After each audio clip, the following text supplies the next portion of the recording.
Di dalam Al-Quranul Karim Allah Subhanahu wa taala mengingatkan kepada Rasulullah, wala yahzunka qauluhum. Wahai Rasulullah Muhammad, janganlah kamu sedih dengan apa yang mereka kata. Ini diperintahkan dalam ayat ini oleh Allah kepada Rasulullah, jangan bersedih.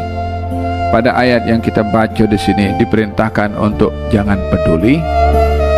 Dalam ayat yang lain diperintahkan untuk bersabar, wasbir ala ma yaquluna wahjurhum hajran jamila.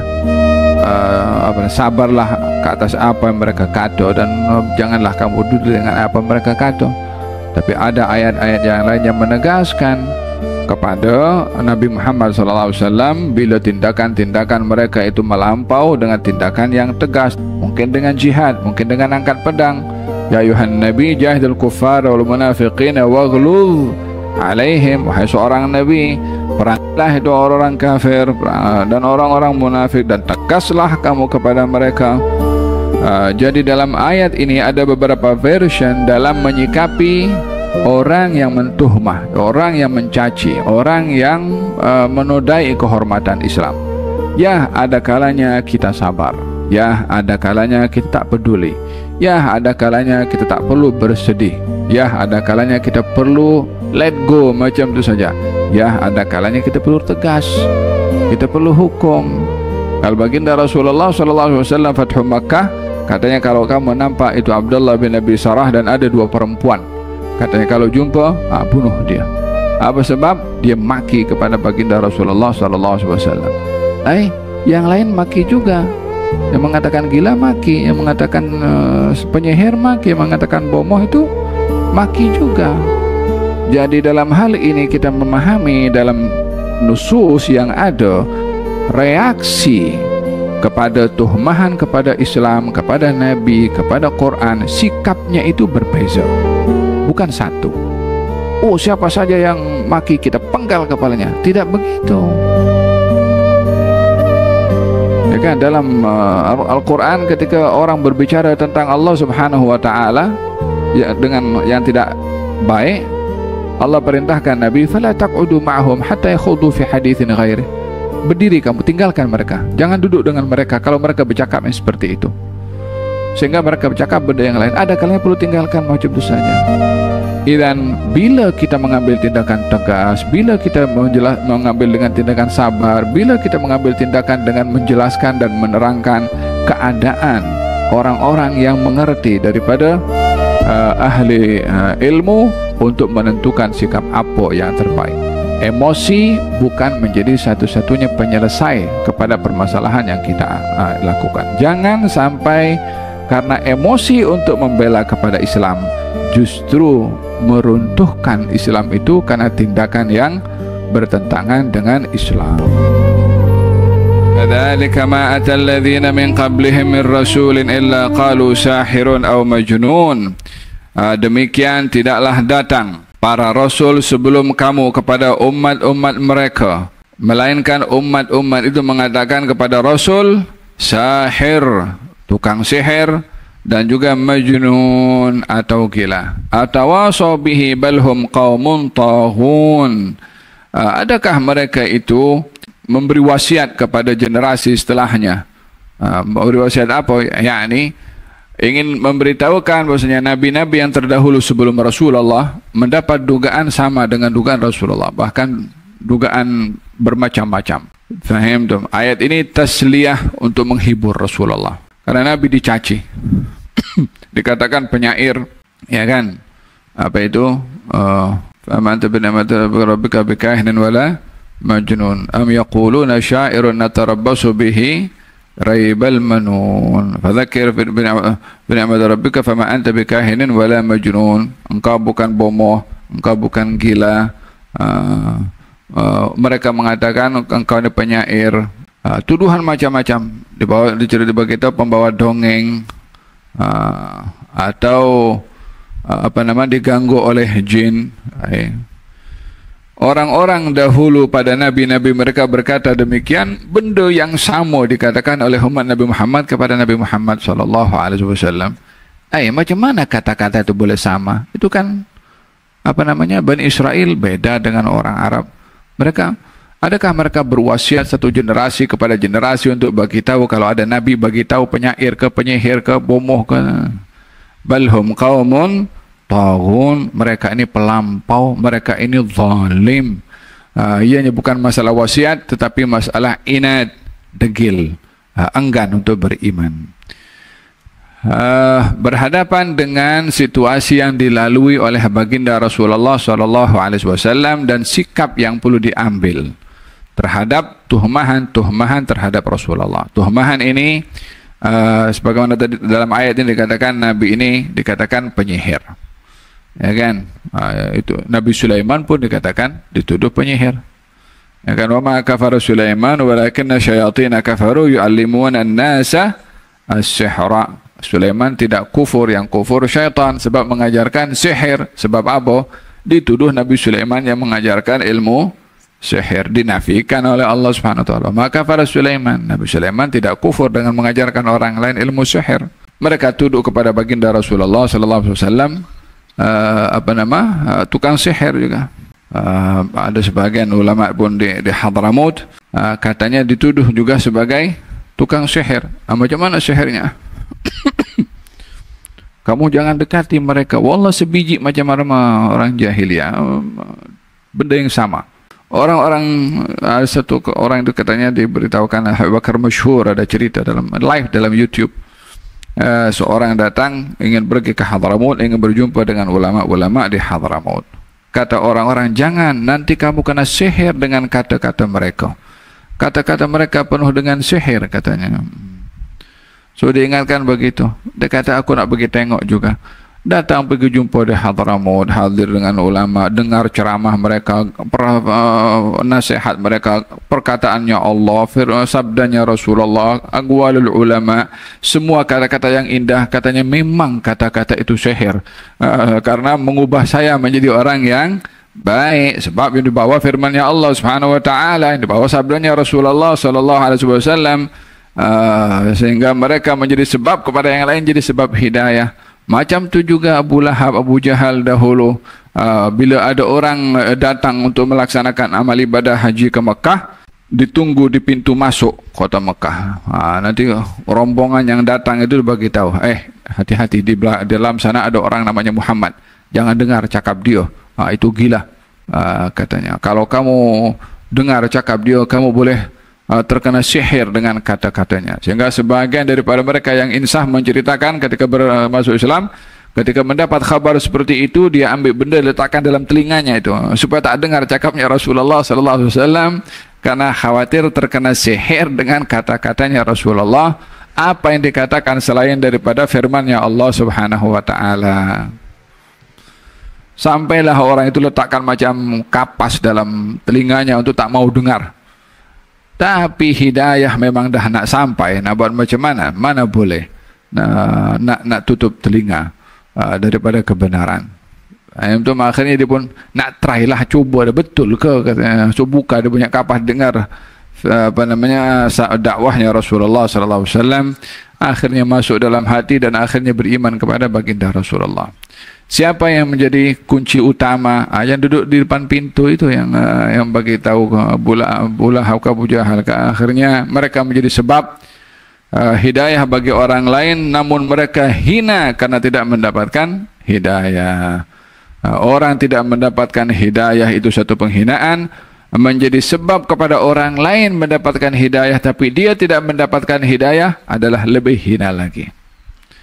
Wahakala yang berlaku kepada mereka yang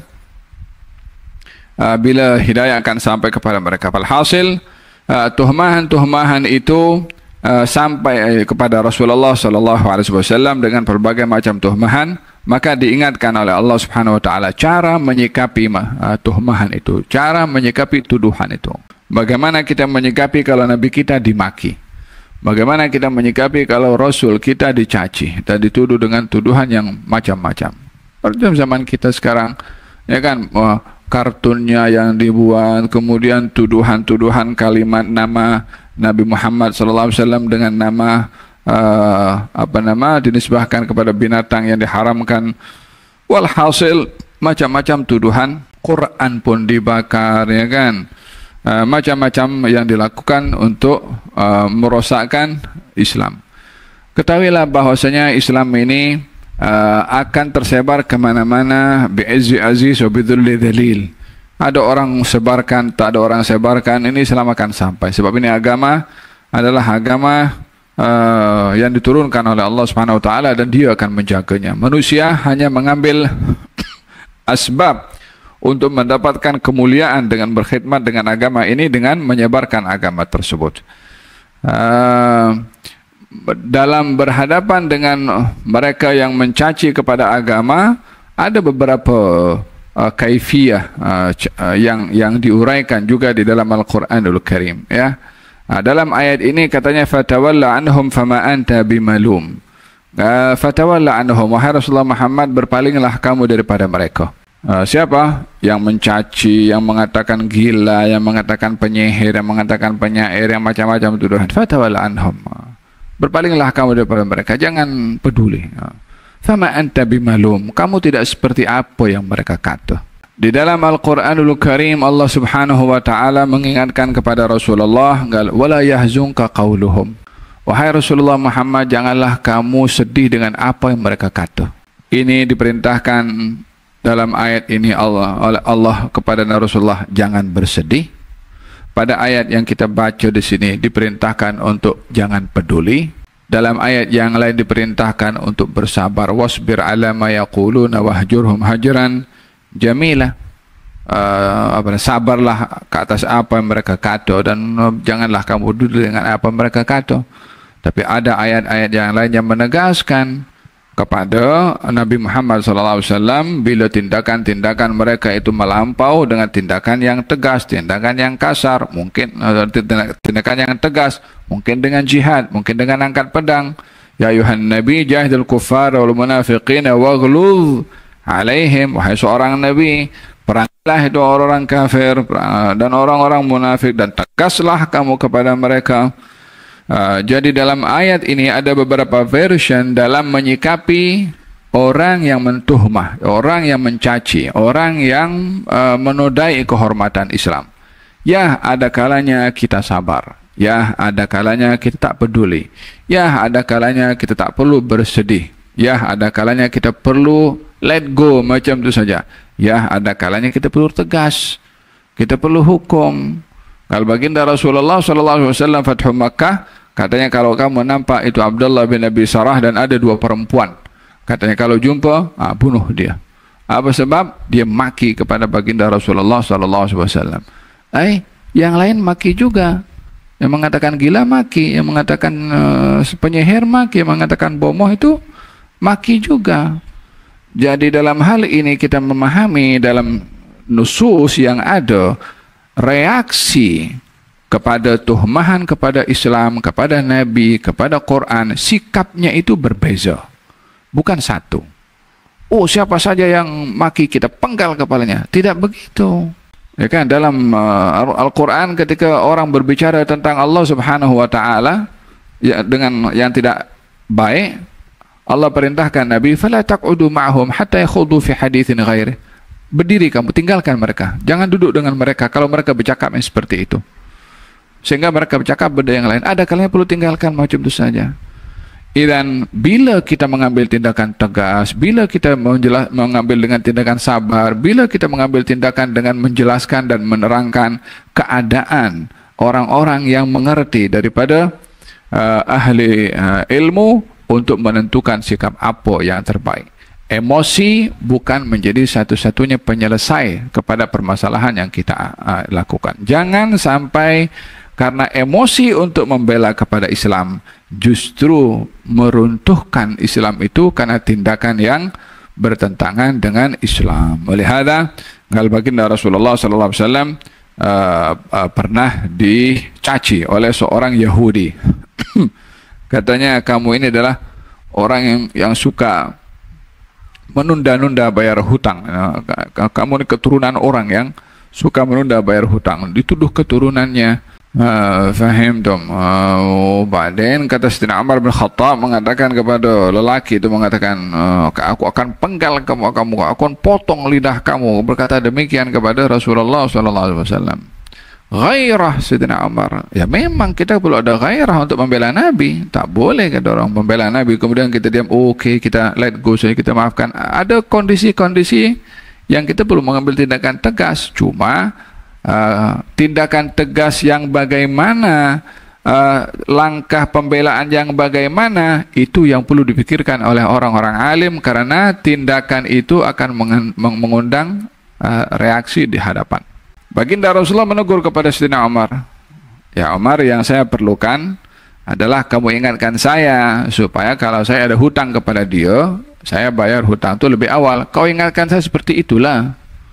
Kau beritahu kepada dia yang maki-maki itu minta menuntut hutang, kau beritahu kepada dia, kalau nak tuntut hutang, tuntutlah elok-elok dengan sopan, tak perlu nak sampai sebut keturunan semua. So ditegur oleh Nabi Sayyidina Umar, walaupun motifnya ingin membela kepada Nabi SAW. Akhirnya itu Yahudi masuk Islam disebabkan melihat akhlaknya Rasulullah SAW. Gal dalam perjanjian damai Hudaybiyah tulis Bismillahirrahmanirrahim. Itu orang kafir yang jadi runding kata tak perlu Bismillahirrahmanirrahim, hapus, tulis Bismikallahumma. Tak mau sebut Ar-Rahman Ar-Rahim. Namanya Allah Subhanahu wa Ta'ala. Tak mau sebut nama Allah Subhanahu wa Ta'ala. Apa kata Nabi? Hapus Ar-Rahman Ar-Rahim. Tulis Bismikallahumma. Nabi menghapus namanya Allah Subhanahu. Adalahkah merendahkan namanya Allah? Tidak. Siapa orang mengagungkan Allah lebih daripada Nabi mengagungkannya? Tindakan itu dipikir implikasinya. Hapus Ar-Rahman Ar-Rahim. Tulis Bismikallahumma. Ini adalah perjanjian yang disepakati oleh Muhammad Rasulullah dengan Suhail bin Amr. Maka kata, apa itu Rasulullah? Kami tak percaya Rasulullah. Kalau kami percaya engkau Rasulullah, kami tak perang kepada kamu. Hapus Rasulullah. Sayyidina Ali ghairah, marah. Sebab yang tulis Sayyidina Ali. Kata baginda Rasulullah, Ali, hapus Rasulullah. Gal wallahi saya tak akan hapus. Mana boleh menghapus? Gelaran yang Allah kasih. Kata baginda Rasulullah, mana tempatnya Rasulullah itu? Di sini diambil air oleh Nabi dengan tangannya yang mulia, dihapus itu Rasulullah. Apa kalimat Rasulullahnya? Tulis Muhammad bin Abdullah. Kata Nabi, saya tetap Rasulullah walaupun mereka mendustakan saya. Dihapus. Siapa yang lebih ghairah kepada agama lebih daripada beliau? Siapa yang lebih punya ghairah untuk menjaga kehormatan kenabian yang Allah kasih kepada beliau lebih daripada beliau? Tapi sikapnya itu seperti itu, bukan untuk merendah, bukan untuk hina, bukan menunjukkan lemah. Kalau itu menunjuk lemah, mana mungkin dia akan ajarkan kepada kita untuk tunjuk lemah kepada orang-orang yang ingkar kepada beliau, tidak mau beriman kepada beliau. Faham dong? Jadi syariah ini dibaca secara keseluruhan. Tidak cukup dengan semangat untuk membela agama, membela kenabian Nabi Muhammad SAW dengan tanpa kita mengambil kira implikasinya. Faham dong? Fatawalla anhum fama anta bimalum. Gal yang peduli. Engkau tidak seperti apa yang mereka kata. Wa dzakir, fa dzikra tanfa'ul mu'minin. Sampaikan peringatan. Engkau dituduh, dicaci, wa dzakir. Sampaikan kepada mereka peringatan. Mahu beriman mereka yang untung, tidak mahu beriman mereka yang rugi. Fa inna dzikra tanfa'ul mu'minin. Sesungguhnya dalam memberi peringatan akan memberikan manfaat kepada orang-orang yang beriman. Wa ma khalaqtul jinna wal insa illa liya'budun. Aku tidak ciptakan jin dan manusia melainkan untuk ibadah. Kata Sayyidina Abdullah bin Abbas, liya'buduni maksudnya liya'rifuni, untuk kenal kepada saya. Menyentuh tentang ibadah dengan ma'rifah. Kita perlu dalam melaksanakan ibadah, khususnya puasa Ramadan yang kita lakukan sekarang ini adalah ibadah yang ada ma'rifah. Apa maksudnya ibadah yang ada ma'rifah nih? Maksudnya kita berpuasa itu bukan, oh Ramadan, oh jomlah kita puasa aja lah. Kenapa kita puasa? Allah suruh saya puasa. Kenapa kita berpuasa? Nabi suruh saya puasa. Jadi motif dalam kita berpuasa itu ada kaitan dengan Allah Subhanahu wa Ta'ala dan ada kaitan dengan Rasulnya, sehingga dalam berpuasa itu bukan kita ikut apa kita punya suka, bukan karena diberitahu hari esok sudah puasa, sudah kita puasa. Apa pasal? Pasal semalam dah di announcement puasa. Allah suruh, Rasul suruh, Quran suruh. Jadi ada connect kita dengan Quran, ada connect dengan syariah. Jika tidak, maka kita buat ikut orang buat, tak ada kesan pada ibadat tersebut. Faham tu? Liya'rifuni, aku tidak ciptakan jin dan manusia kecuali untuk kenal kepada aku. Beribadah dengan mengenali. Puasa ingat dengan kenal kepada Allah. Salat pun kenal kepada Allah. Dalam bersedekah ingat kepada Allah. Dalam berjihad ingat kepada Allah. Dalam memaafkan kita ingat kepada Allah. Dalam urusan mahkamah pun juga, nak menuntut kita punya hak juga ingat kepada Allah Subhanahu wa taala. Dalam keadaan nyaman ingat kepada Allah, dalam keadaan bermasalah juga ingat kepada Allah Subhanahu wa taala. Jadi tindakan seseorang itu diukur dengan ingatannya kepada Allah Subhanahu wa taala. Wa ma khalaqtul jinna wal insa illa liya'budun ma uridu minhum min rizqin wa ma uridu an yut'imun. Saya tidak mahu daripada mereka yang menyembah kepada saya, beribadah kepada saya. Saya tidak mengharapkan apa-apa pulangan, la mau rezeki daripada mereka, wala ingin mereka memberi makan kepada saya. Innallaha huwar razzaqu dzul quwwatil matin. Allah itu yang maha memberi rezeki dan maha kuat. Apa mau diharapkan daripada manusia, daripada apa yang mereka miliki? Yang kasih mereka aku juga, yang bagi mereka sehat aku juga, bagi mereka akal untuk dapat duit itu aku juga yang bagi kepada dia. Untuk apa aku mau daripada dia kalau aku yang bagi? Innallaha huwa razzaq dzul quwwatil matin. Fil hadis, dalam hadis qudsi katanya demikian, ya bani Adam, tafarragh li ibadati amla sadraka ghinan. Wahai anak Adam, lapangkanlah untuk kamu beribadah kepada aku, maka aku akan penuhi dadamu dengan kekayaan. Wa asuddu faqraka, dan saya akan tutup sifat fakir kamu, sehingga orang itu tidak memiliki sifat fakir. Hatta makan nasi lemak, hatta dengan roti canai, tapi dia kaya, tak rasa kurang, tak ada rasa beza dengan orang makan kambing guling. Dia happy. Faham dong? Ibrahnya itu pada qanaah, pada ini. Kalau kaya merasa cukup dengan apa yang dikasih oleh Allah Subhanahu wa taala, mau punya rumah bagaimana, mau kereta macam mana, mau motosikal macam mana, mau makan macam mana, dia happy. Dia pun tak tergores merasa makanan si fulan lebih sedap daripada aku lah. Masih. Katanya asuddu faqrak, saya tutup rasa fakir kamu. Bila dia melapangkan masanya untuk beribadah kepada Allah Subhanahu wa taala. Wa illa, kalau kamu tak buat macam tu, yakni tak mahu melapangkan masa beribadah kepada Allah. Kalau saya tak beribadah terus pada Allah ni, aduh, macam mana kita nak makan ini? Macam mana rezeki? Wa illa taf'al, kalau kamu tidak melapangkan masa untuk beribadah kepada aku, mala'tu sadraka syughlan, saya penuhi dada kamu dengan kesibukan. Bangun tidur pikir duit, mau tidur pikir duit, antara bangun dan mau tidur balik pikir duit, sembahyang pikir duit. Ya kan? Ada orang tak pikir duit. Kalau orang yang dadanya dipenuhi dengan rasa ibadah kepada Allah, akan dicukupkan oleh Allah. Yang tak mahu beribadah kepada Allah disibukkan oleh Allah Subhanahu wa taala sehingga tak ada ruang nak rehat. Jangankan untuk ibadah, untuk rehat pun. Sampai mimpi pun mimpi macam-macam. Malatu qalb sadraka syughlan walam asud faqrak, dan saya tak akan tutup rasa miskin dalam dada kamu. Hatta punya kekayaan yang luar biasa, miskin. Hatta punya rumah banglo 49, miskin. Hatta punya kereta berderet ikut hari. Hari Sabtu pakai kereta warna ini, hari Ahad pakai kereta, miskin. Kalau tidak melambangkan masa untuk beribadah kepada Allah Subhanahu wa taala. Walihada man amila salihan min dzakarin aw untha wa huwa mu'minun falanuhyiyannahu hayatan thayyibah. Orang beriman dan beramal saleh, laki-laki atau perempuan, hidupnya senang, happy dengan iman dan juga amal saleh. Nah, Rabbal alamin ya Rahmanu رحيم صل ربي وسلم على خير المرسلين